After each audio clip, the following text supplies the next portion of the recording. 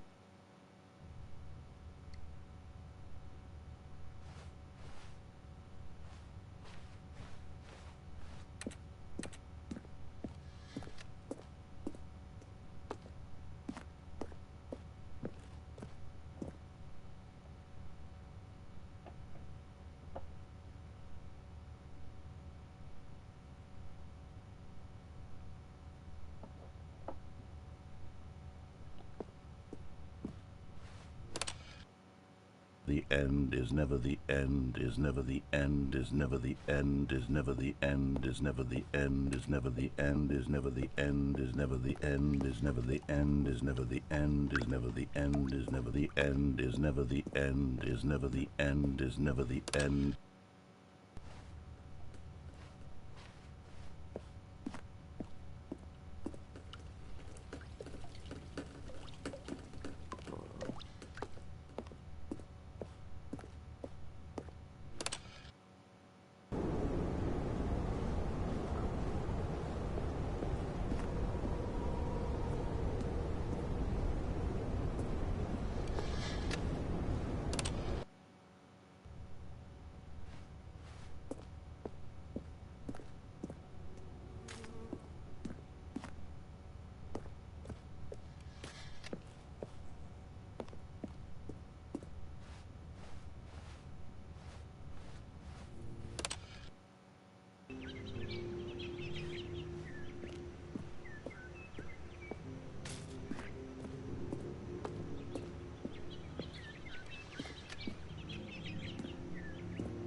All of his co-workers were gone.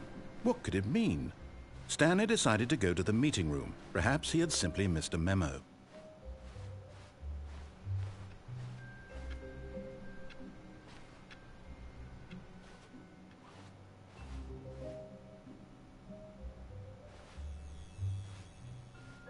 Oh, good. You notice my sign. Yes, I have something very exciting to show you.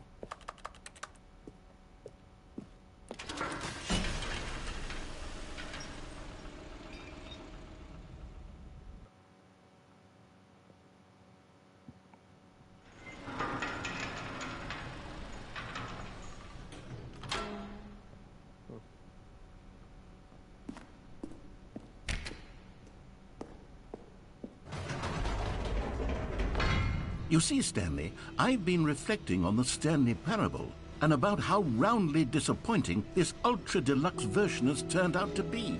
The original Stanley Parable was a landmark, and any new content for it should live up to that legacy. So forget this ultra deluxe nonsense. I say we take it one step even further. Which is why I'm very proud to announce for the first time ever, the Stanley Parable 2.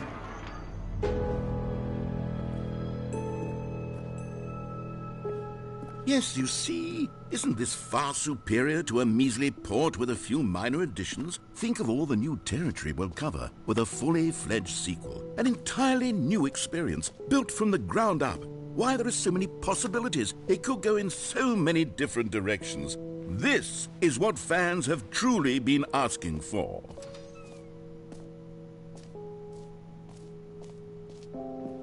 Calling it the Stanley Parable 2 is just so much catchier than Ultra Deluxe, don't you think? Ultra Deluxe? What does it even mean? But the Stanley Parable 2, now that's an artistic statement right there. It's future-oriented. It screams progress and innovation and long-term franchising potential. Now, to be clear, I haven't quite nailed down what exactly the Stanley Parable 2 is going to be, but let's take a look at some of the features I've been developing for it.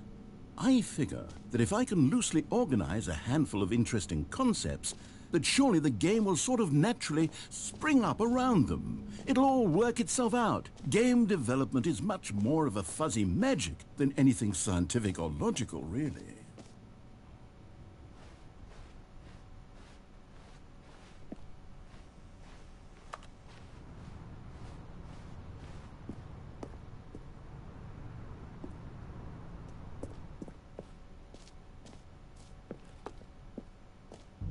Here we are. Go on, try out some of the new features.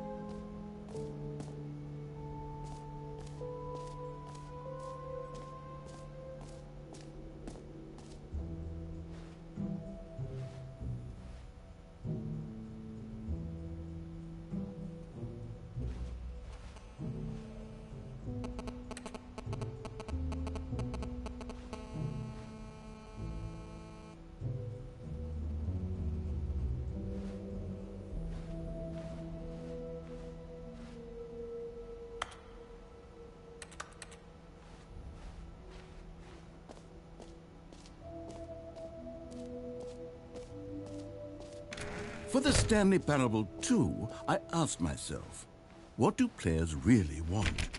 And of course, the first and most obvious answer is that they want to be individually recognized and validated as people. So with that in mind, my first addition to the game is this button which speaks the name of the person playing the game. Isn't that wonderful?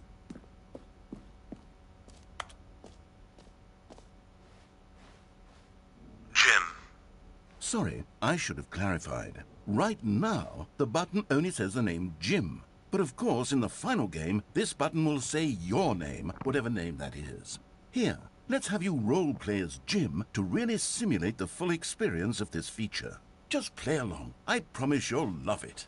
Okay, here we go. Let's take a deep breath, clear your mind, forget whoever you are, and simply become a person named Jim. I want you to imagine yourself living as Jim. Whoa, hold on. I wasn't finished setting up the backstory. If you don't properly roleplay as Jim, then you'll never understand the impact of this button. Otherwise, it's just a stupid button that says somebody else's name. Okay, we're doing it again, and this time let me finish first. Now, allow yourself to become Jim. Imagine yourself driving to work as Jim, playing frisbee on the weekends as Jim, staying up all night for a popcorn and horror movie sleepover as Jim, developing a crippling substance addiction as Jim, rediscovering yourself through fringe religious groups as Jim, and finally dying a slow death at an old age surrounded by members of your cult as Jim. Do you feel it in your soul? Are you really, truly Jim right now? If so, then please step forward and press the button. Jim. Yes, you see? What a thrill, what a rush. That was you. The button described you. Do it again, do it again. Jim. Ooh, it hits even harder the second time. If this were the only new feature in the Stanley Parable 2, it would still be worth the money. Let's take a break from the Jim button. I'm too emotionally drained from all of this personal validation. Jim. Whoa there, cowboy. Sometimes a person can be too much, Jim. Jim. I'm Jim. putting the Jim button Jim. away. Jim. Otherwise, Jim. soon you'll start Jim. to lose all Jim. sense of who Jim. you actually Jim. are. Jim. Jim.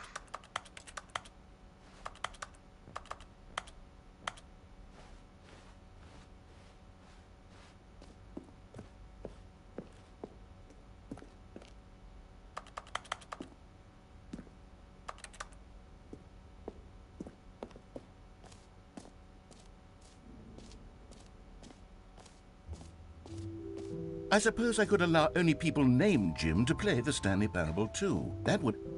An epilogue would be fun, wouldn't it, Stanley? Yes, yes, it would go at the end of the... well, we'll figure that out later.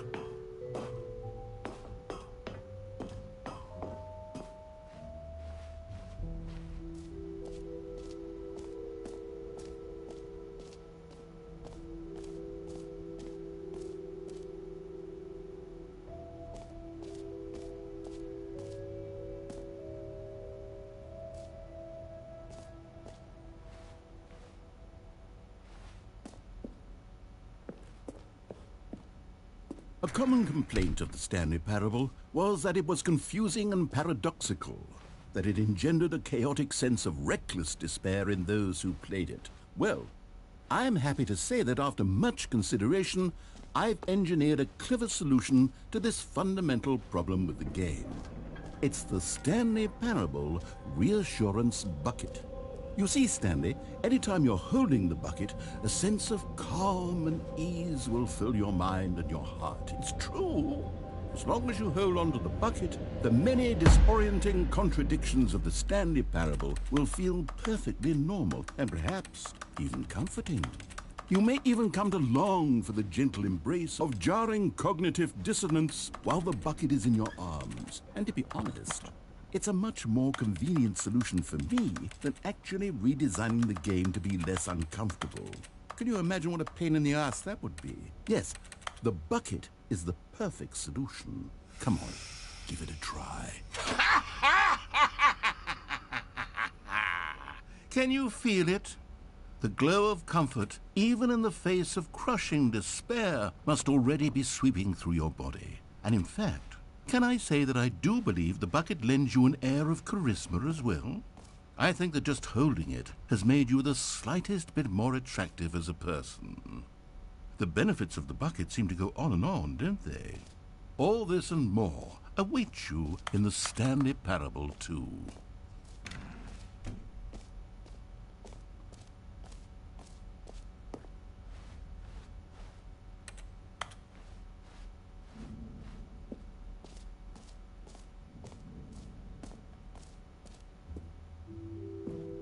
Does anyone give out awards for most enjoyable bucket in a video? Okay, I'll be honest, I haven't yet decided on this one. I think that in the new version, the office could use a bit of decoration, like balloons. But I'm undecided on Get Well Someday and Happy 12th Birthday. Which would you go with? You know, sometimes when you solicit another person's opinion, it makes you realize that you knew which one you actually really wanted all along. Get well someday it is.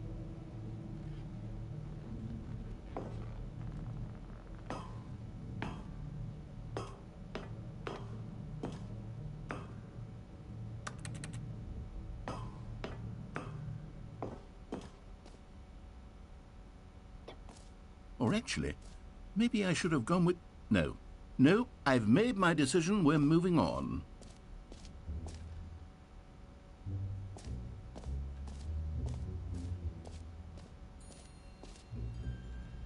You know what? Let's bring the jump circle back for Stanley Parable 2 as well. It's... Oh, wait. You already spent all your jumps the first time we saw the jump circle? Oh well. I suppose it can just be a nice decorative piece then.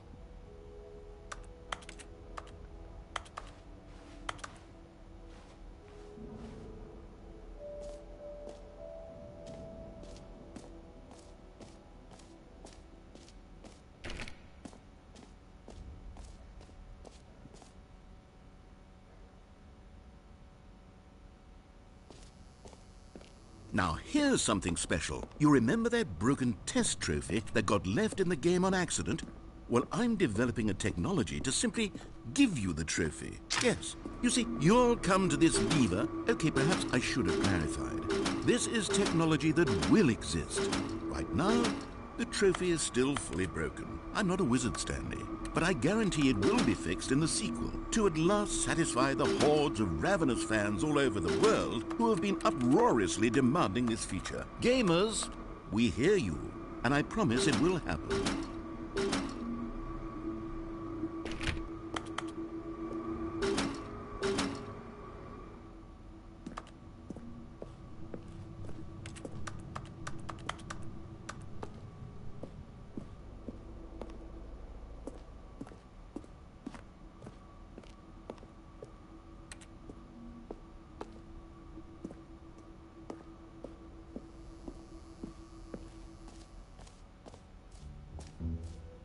What else? What other exhibits haven't we seen yet?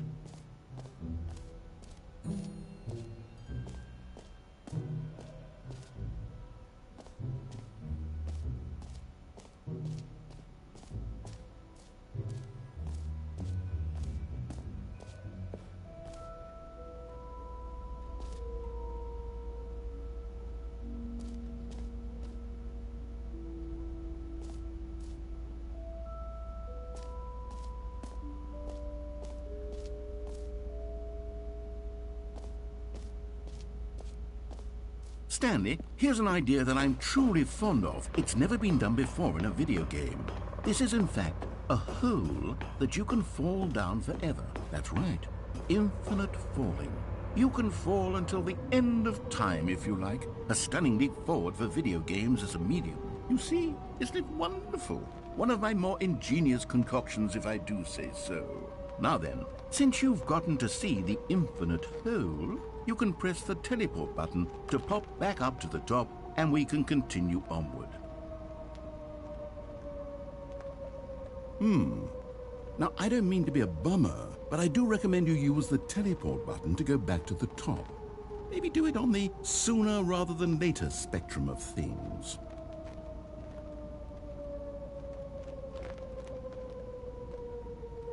Okay, Stanley, I don't know quite how to say this tactfully, but it's possible that I slightly exaggerated the infinite nature of the hole. Is it a very, very deep hole? To be certain it is. It's an extremely deep hole. I don't want anyone to say that it isn't an astonishingly deep hole. It is. Is it infinite? Well, that sort of depends on your definition of infinity. From one perspective, the infinite is merely philosophical in nature. It's more of a...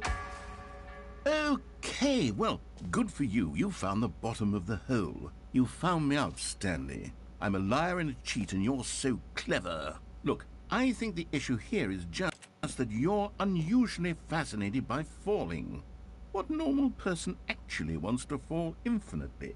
I figured the hole was as deep as anyone would actually need. Don't you put this on me. Maybe you're the problem. Look, things got a little heated there. I think we both said some things we didn't mean.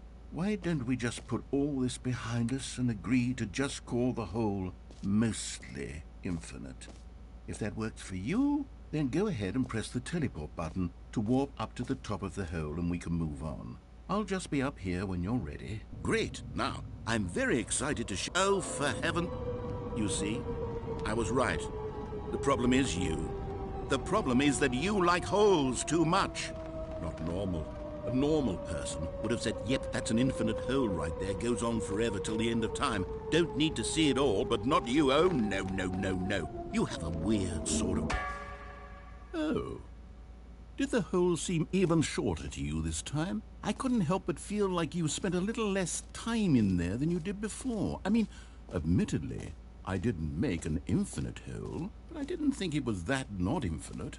Well, I suppose once again there's nothing to do here. If you decide you've had enough of the hole, you can hit the teleport button and come join me up above. Had enough? I'm positively thrilled. I really do have so much more to show you and to talk about, and I've had enough of the hole for a lifetime. Gosh, how could I have guessed? You're back in the hole. If this starts to become a thing where...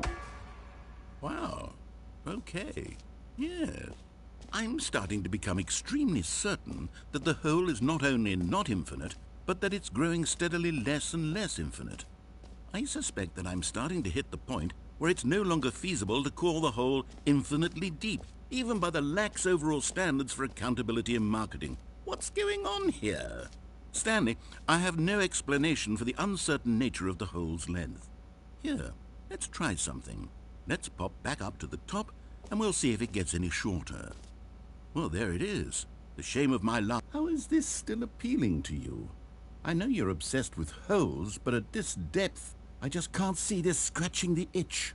Oh, who am I to judge? You just do whatever it is you're here to do and hit the teleport button when you're ready to move on.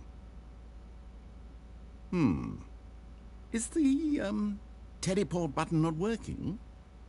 You sure? Well, I mean, I really don't have an explanation. It was working just a moment ago. Try it again. Still nothing? Well, I suppose there is one thing I can do to fix this. I'm out. Goodbye, Stanley. You couldn't bear to be away from the hole, and now you'll get more time with it than you could ever have asked for. It's a win for everyone. You get to be with the hole, I get to do literally anything else. Take care, Stanley. I hope you and the hole have a wonderful rest of eternity together.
Afgesloten nog geweest, die waren er dat gespeeld verweerd.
Oh, good, you're awake. It seems you had sort of dozed off there, drifting away. But we can't have that, Stanley, because this hole is just so darn fascinating that I want you to be wide awake for every second of it. You don't want to miss a single moment. So how about if I just pop in from time to time and wake you up to keep you really, truly focused on the hole? From the looks of things, you and I will have many, many years here in this hole, and I'm looking forward to all of them. Stay alert, Stanley. I'll be back. Toodle-pip.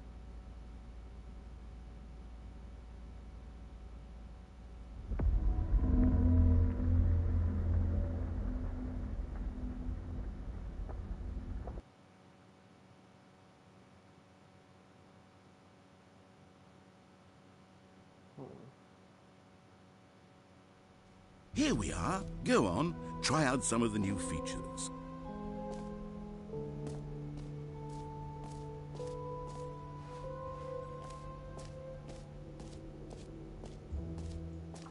All the buttons gone.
Ah, collectibles. Now it's a real video game. In the Stanley Parable 2, you'll run around gathering up these miniature Stanley figurines. And what's truly innovative is that there will be no reward for collecting all of them. I don't want to stifle the intrinsic joy of watching a number go up. You simply collect all of them, and then you move the hell on with your unremarkable life.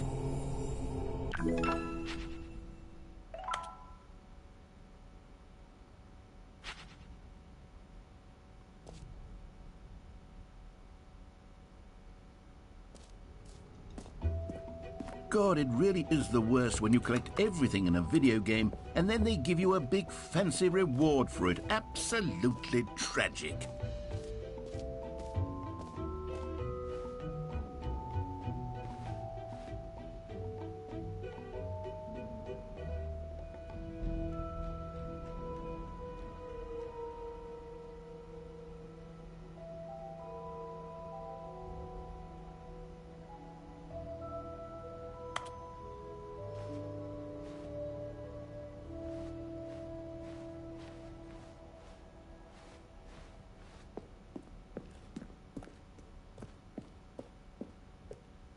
All right, have you seen everything you wanted to? Ready to move on now?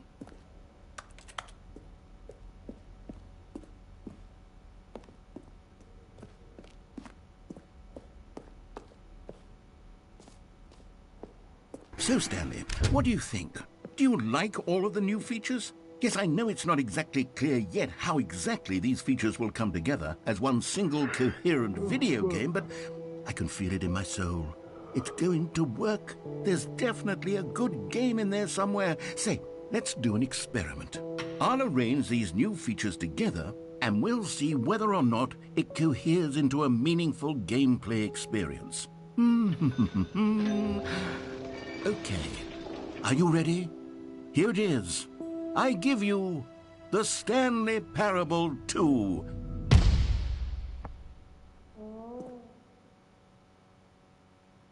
I mean, there's potential here, right? It's sort of... Okay, never mind. Hold on, let me do a different arrangement. Okay, yes, this is much better. I feel good about this. Here we go. Version 2. Who am I kidding, Stanley?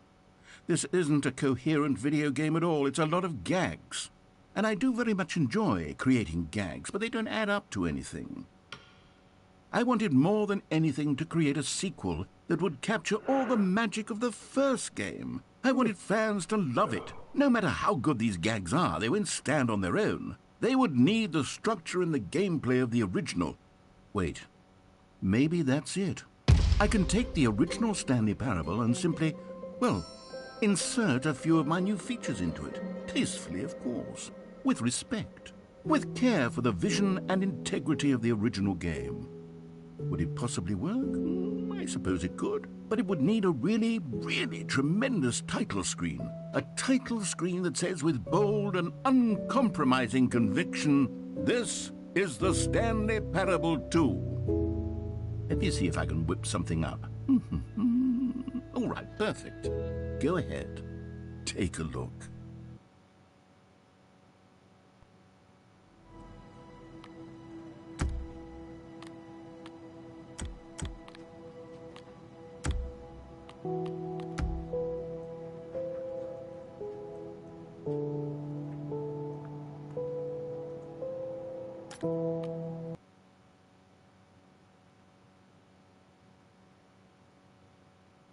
This is the story of a man named Stanley. Stanley worked for a...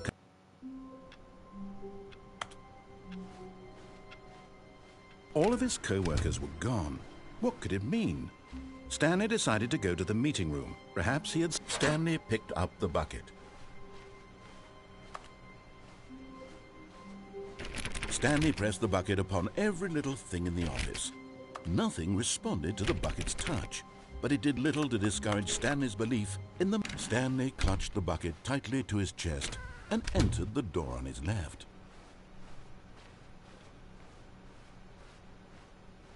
Still no one was here. Stanley needed the bucket's warmth and comfort now more than ever. Perhaps his boss's office... Oh, Stanley, can you feel it? The broom closet. It wants the bucket. You can feel that, can't you? The aura of jealousy? It's as clear as day. This broom closet believes it deserves the bucket. I can really feel it now. It's a bucket. It belongs in a broom closet. That's what the broom closet is trying to say here. It's supposed to go with the other cleaning supplies. Good for you, Stanley. Don't give in. Don't hand over the bucket. I know how hard it must be, given the pressure that the broom closet is putting on your shoulders right now, but you have to be strong. This is your bucket. This is your companion and lifelong friend. You can't hand it over. Oh, no. We're getting into name-calling now, it seems. Is this how low the broom closet has sunk, that it has to resort to this stream of petty insults simply in order to get you to hand over the bucket? Stanley, I never liked this broom closet for a variety of reasons, but even this is worse than I had imagined. And wait, now the broom closet has the gall to imply that you and the bucket are not truly deep and lasting friends? That your relationship is purely superficial and convenient? That your life is so banal and meaningless that you'd feel the same sort of kinship towards any inanimate object which happened to lay in your path in an even partially enticing manner? Well, I'd never. Go on, Stanley. Lay into it. Really tell the broom closet off for its demeaning comments. Expand on the wide variety of experiences you and the bucket have shared together. Go through each of them point by point. Share your journal entries detailing the rich emotional landscape of your feelings for the bucket, as they have changed and evolved over the years. Let him have it.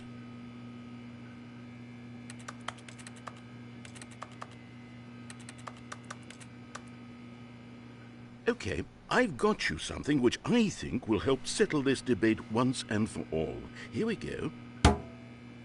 There. Now it's settled. No more debate, no more discussion. Take a hike, broom closet, with all your meandering philosophical diatribes about the nature of cleaning supplies and their relationship to broom closets in the natural order of things.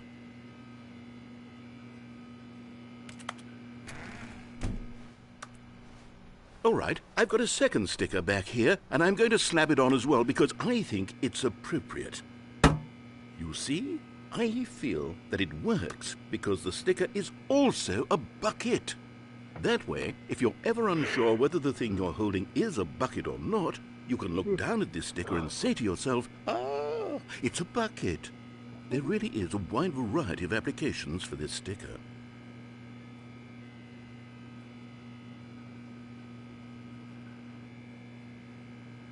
You know what? I could take the name-calling and the dismissal of your kinship with the bucket, but now the broom closet is just giving us a silent treatment, and to be honest, I'm sick of the pettiness on display. You can stay here all you like, but I've had it with this impetulant room of cleaning supplies, easily the most childish such room I've ever been in. I'll see you outside, and we can get on with the story about you and your bucket.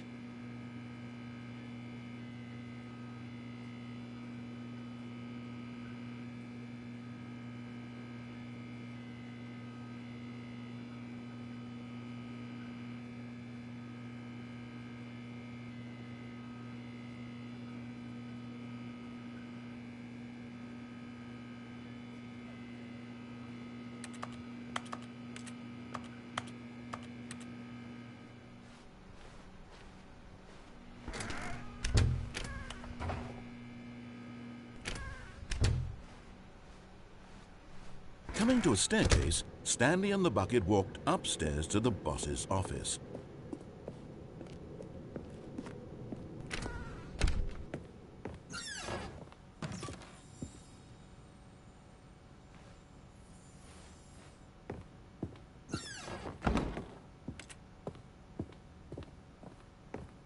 Stepping into his manager's office, Stanley was once again stunned to discover not an indication of any human life.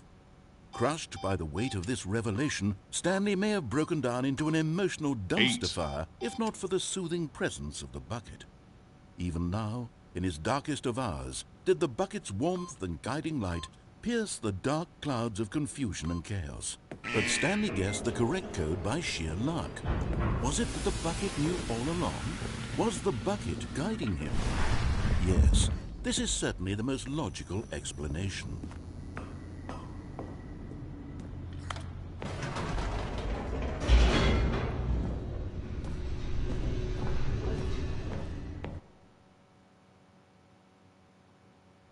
The elevator raced downward, plummeting towards an unknown fate. It would be all Stanley could do to keep himself together, if not for the bucket. Soothing him, comforting him, reassuring that in this darkest moment of uncertainty, he would be all right. The bucket is here for you, Stanley. Everything will be fine. Stanley and the bucket walked straight ahead through the large door that read, Mind Control Facility.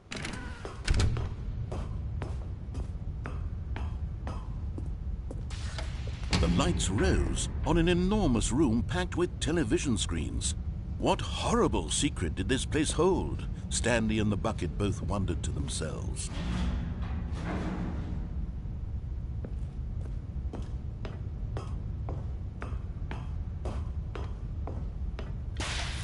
The monitors jumped to life, and Stanley nearly dropped the bucket in shock. Everyone in the office was being videotaped, monitored like guinea pigs. The bucket had never seen anything like this, and it very nearly burst into tears as Stanley cradled it gently, reassuring it that everything would be fine.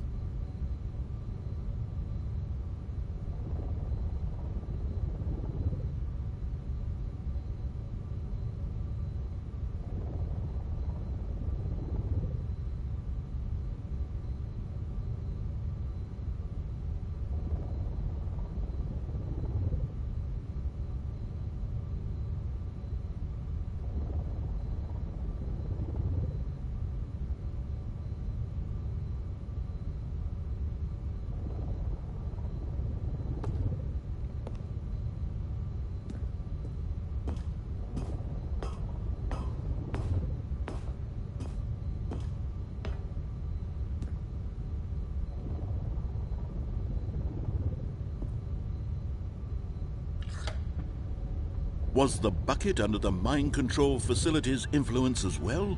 Had the bucket been told to do things it didn't wish to do? What kinds of things does a bucket want to do or not want to do in the first place? These questions raced furiously in Stanley's feeble mind.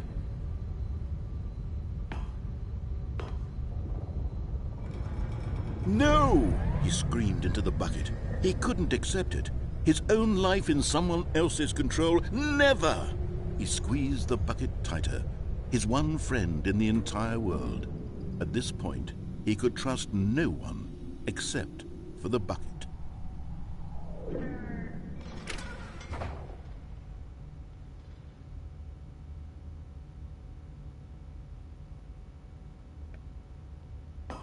But here was the proof. The heart of the operation. Controls labeled with emotions, happy or sad or content. Walking, eating, working, all of it monitored and commanded from this very place. And as the cold reality of his past began to sink in, Stanley decided that this machinery would never again exert its terrible power over another human life.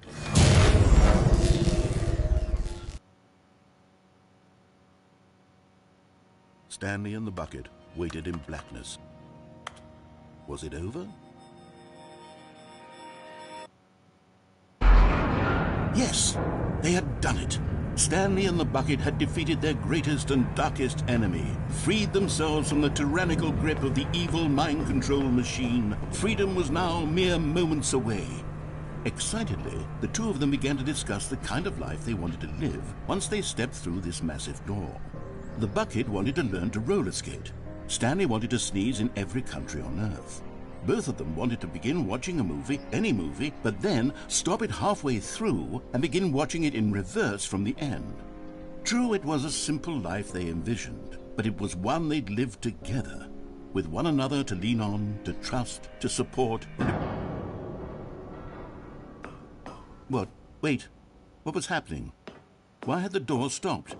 Was Stanley and the bucket not about to be freed? An unbearable silence filled the room, lingering in uncertainty, until finally the truth hit Stanley square in the face. This building did not want the bucket to leave. Even the facility itself recognized the incredible calming presence of the bucket, needed the soothing warmth of the bucket, would go to any lengths not to part with the bucket. No, no, no. Stanley can't leave this place. Not while he has such a precious bucket in his arms. Not while this building has anything to say about it. Stanley realized he would never again leave this very room. But at least he has the bucket. To be trapped eternally in darkness isn't really so bad, Stanley thought to himself. As long as I have my bucket with me, right? I'll be okay, won't I? Stanley gulped. Very soon now, he was about to find out.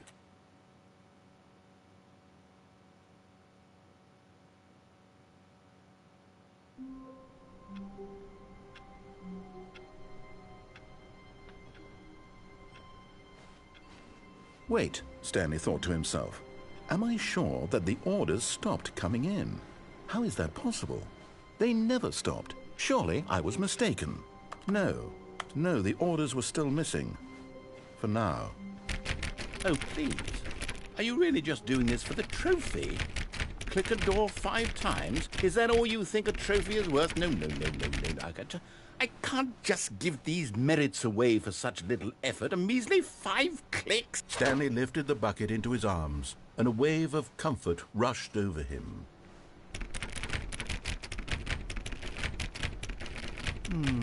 I have to say, I'm still not feeling the satisfaction of witnessing true effort for a noble cause.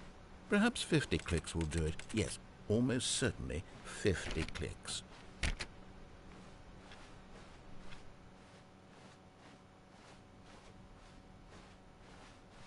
Stanley clutched the bucket tightly to his chest and entered the... This was not the correct way to the meeting room, but Stanley had felt the bucket calling to him, telling him that the employee lounge was simply the place to be. And here it was. Had the bucket turned out to be correct? Was this better than the meeting room? Yes, Stanley...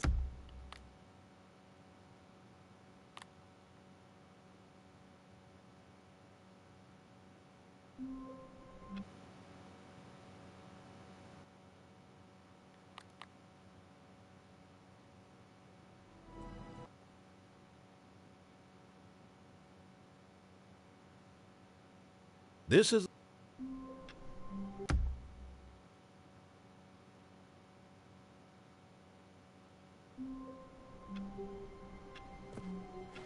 How long was I sitting there?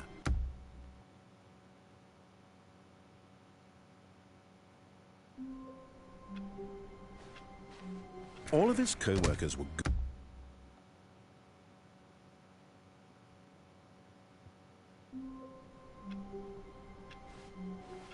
All of his co-workers were